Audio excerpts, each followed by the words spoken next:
চলমান উত্তেজনার মাঝেই এবার ঢাকার ২ সিটি কর্পোরেশনের নির্বাচন দেওয়ার কথা ভাবছে অন্তর্বর্তী সরকার। এমন খবর প্রকাশের পর থেকেই আলোচনা চলছে নির্বাচনে প্রতিদ্বন্দ্বিতা করবেন কারা। শোনা যাচ্ছে ঢাকা দক্ষিণ সিটি কর্পোরেশনের বিএনপি নেতা ইশরাকের প্রতিদ্বন্দ্বী হিসেবে নির্বাচন করবেন হাসনাত আব্দুল্লাহ ও সাদিক কায়েম। এ বিষয়ে আপ বাংলাদেশের প্রধান সমন্বয়কারী রাফে সালমান রিফাত তার ফেসবুকে পোস্টে বলেন, শোনা যাচ্ছে সিটি কর্পোরেশনের নির্বাচন দিবে আসিফ মাহমুদ সরকার। এনসিপির মানুষজন ইশরাক হোসেন বনাম হাসনাত আব্দুল্লাহর প্রচারণা চালাচ্ছে। যদি নির্বাচন হয়, আমি ব্যক্তিগত আরেকটা অ্যাঙ্গেল দেই, ইশরাক হোসেন বনাম হাসনাত আব্দুল্লাহ বনাম সাদিক কায়েম, খেলা কি হবে?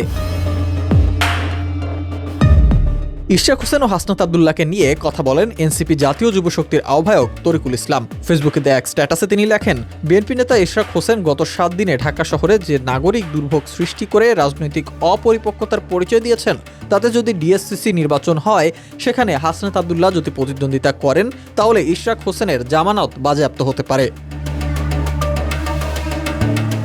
এদিকে বিএনপি নেতা ইশরাক হোসেনকে ঢাকা দক্ষিণ সিটি কর্পোরেশনের মেয়র হিসেবে শপথ না পড়ানোর নির্দেশ চেয়ে যে রিট আবেদন করা হয়েছিল তা খারিজ করে দিয়েছে হাইকোর্ট। এর ফলে ঢাকা দক্ষিণ সিটি কর্পোরেশনের মেয়র হিসেবে ইশরাক হোসেনকে শপথ পড়ানোর ক্ষেত্রে কোনো বাধা নেই বলে জানিয়েছেন তার আইনজীবীরা।